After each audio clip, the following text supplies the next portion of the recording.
abdi caalaan juwaadeen fuudhanii manam harka mootummaa galchanii jiran qacaccabee fi kafayyaa qabuu fi qoonqoodhaan hanga beelchi qixaaxamanii amma harka mootummaa galanii jiran geeleen tiyya yoo harka mootummaa galan ati mee cufa jirtameen mo'us maal qofa qabdu ati qollafti yoo misilaa guyyaan kun mee firraa os ati qollafti abdi si keessoddaadha ikraamee fi sobbaleessa anaafis akkasuma obboleessa jarri lachuutu akka obboleeyyan keenyaati addan baafnuti abdii fi hafarsaa akka jara kana hallii itti baafnu si malee namni hallii kana nu dha'uu danda'u hin jiru akkuma guduraan hojii jirtutti harkas kanneen akkas hin jenne jawaade galatoomi waan hin ansiin jee gartee gootee galatoomi jetteeni salaamtaa sasirraan dhaamtaas gama kaaniin obboleessa kiyya dhiifama soroma wattaa gama kaaniinis inninis kobbuna dhugisin jaa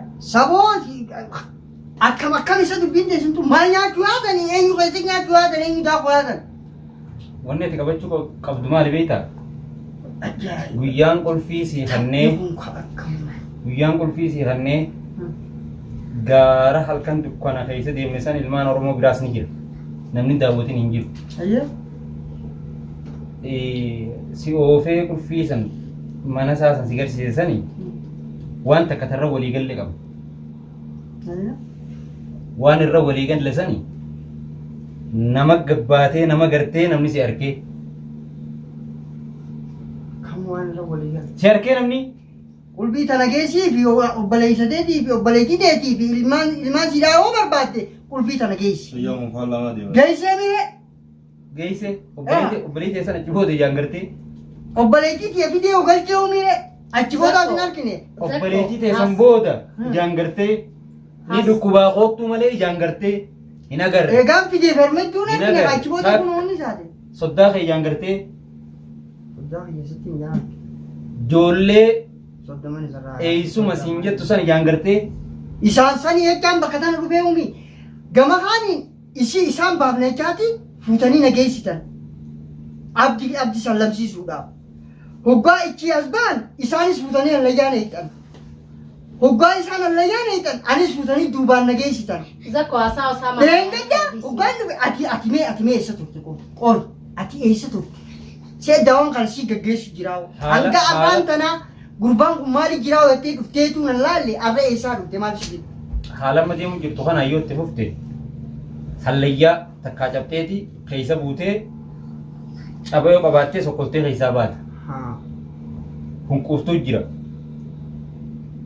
Hunquuftuu gisee jaan hunquuftuun tu wal caaltii beeku. Hunquuftuu gisee jaan hunquuftuun waa liqimsutu suni jala maaltu jira beektaa? Samaaliif waa wayi fayyadamtan. Wayitti fayyadamina akka dhiiraattis baafa. Nama luluunii barbaaddanii san. Maa wayi fayyadamtanii namni wayi fayyadamee. Miskiinumaa fi nama gartee da'iifaa fi laafaa fi bakka namni gartee hanqinatti qabu sanitti fayyadamtanii. Maammi ati cufa jirta mana keetti jirta mee haasaa wakee balayaanii kana jala qaba. Maal laalatta beektaa? Obsi Zakko Yoo laafina. Arrama maaliif bakka tana waliin qabdan Yoo laafina bishaan nadaajiin makiinas naqan suni waa oofuu dhiisii fi fundeemu takka je. Gommaan miila kaayan suni yoo wanni garagalchaan jiraanne socho'a.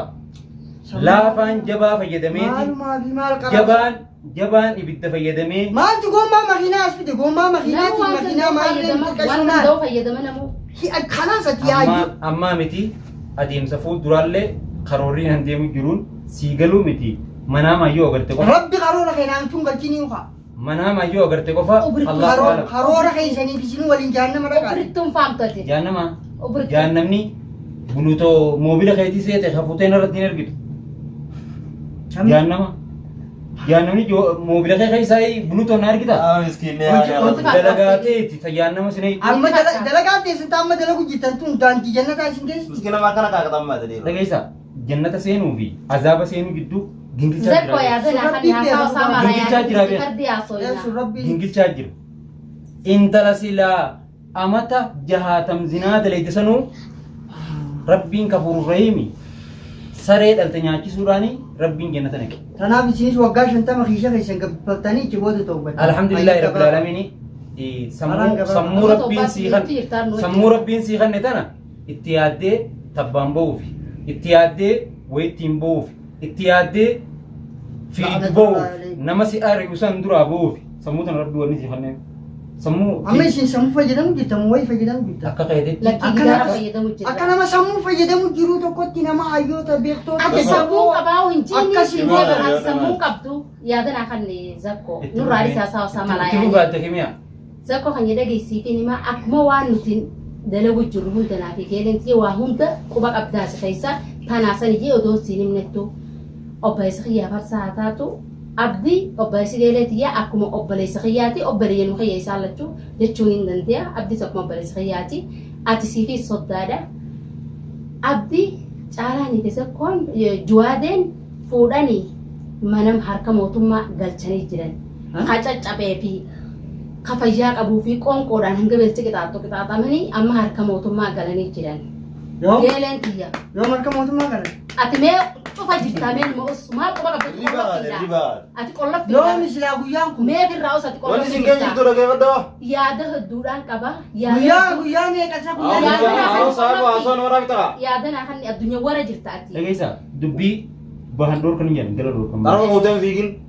waa hedduu jiratanii si hojii haasa'uu fadhu geelen tiyya hojii addaati irra jirti tanaasan ijee si hojii haasa'uu hin danda'u amma jama'aa irratti dhuunfattiin si hojii haasa'ee waaniin si galchuun fadha naaf itti bichii dhuunfatti tana yeroo biraa hojii haasa'ina waan tana taateefu waan waa hunda quba qabduuf tarkaanfii akkaanii fi abdisiifis soddaadha ikraameefis obboleessa anaafis akkasumatti obboleessa jarri lachuutu akka obboleeyyan keenyaati addan baafnu nuti abdii fi hafarsaa akka jara kana halli itti baafnu si malee namni halli tana nu dha'uu danda'u hin jiru akkuma guduraan hojii jirtutti harkasi kanneen jirre dhugaa feete geeleen tiyyamma waa hunda bakka tiyya bu'i godhiidha yoo malee araaramtata sinna qotasanii ati maal quba qabdasa qolloftummaan ta'etan ija qabannee asitti finne bayyana malaan gurra kana kana ifa ogi jibirii furadhu geemii karaa meeqaan taphatu jirtan kaan mana keessaa taphata kaan alaa taphata gaafa Kaan duraan taphata. firii gaafadhu akkamitti taphatan jiru maashaallah maashaallah Amma geemi nagee adeemu jira. Maashaallah. kubbaan teessan san isa daakkas Maal Abbaan maal si galchee? Afaanumaa jedhe jartarra. Michaan kun firii naas faamsa sun faami firii irraa wallatte faamu Afaanumaa jedhe jartarra. faami Soddaana barbaadde eessa gaafa jiraatti maali quba qabda geessitee ol naquu malee afaan qabatte Bakkeen soddaana quba jettee qabda. dubbata akkasii ni firaan naatu. eessi jira soddaan kee isinii qadiyyaa dabala Waa'us qadiyyaawwan dabbarraa miti. mana hidha mana mootummaa galanii Qadiyyaawwan jiran dabbarree fi keessatti afaan eebbifamte. oromootiin hiikaan jecha sanii afaan oromootti isiniitti gartee yakka gartee inni Yakka keessaa jechuun- bahuu keessan seensiftanii mire yakkai Afaan baruus barbaachisaa dalagee. saabammaati.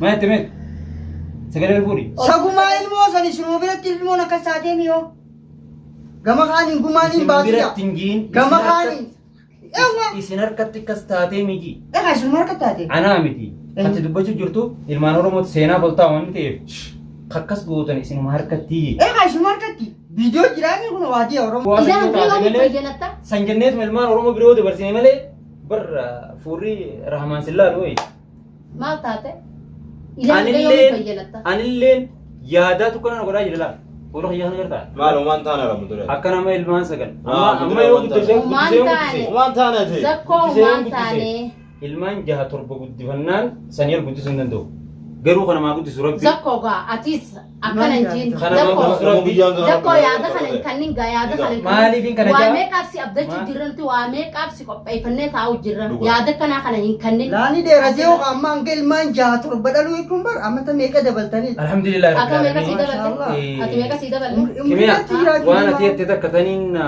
irra dabaluu hin dandeenye takkaa jira qabsoo akkasii silaa baramma dhaloota keenyaa kana keessatti bara durii dhalaan togolaati jette oromoon togolaati jechuun dhalaan haadha manaati utubaa manaati akkasuma dhugaatti dhalaa waa meeqa garuu amata umrii teenya tana keessatti dhalaan akka addunyaatti hoggantuu gurguddoon Itoophiyaas yoo fudhatte Ameerikaa yoo fudhatte Dhalaadha. biyyoota garaagaraa dhalaadha. Jecha maree ati jetteen san geeleen tiyya bilqiisaalleen akkana jettee jecha silaa ati reefutti fayyadamte san kamaammeen dhagaan kun bishaan yoo itti naqxee beekee gadiin seenu. insaanu gubbaarra kuta malee gubbaarra kuta Bishaanirra naqan gadiin seenu Seenuu dhagaa dhagaan akkana. alagaan alagaa qabsoo malee tolaayee qabsoodhaanis nuti si garsiifne Kara tokkotti hin faamuu siin jee Akkamis si garsiifne soddaa keessan. Anuma diin kiyya guddaan jawaadee fi furmaatee daran sii fi bilqis.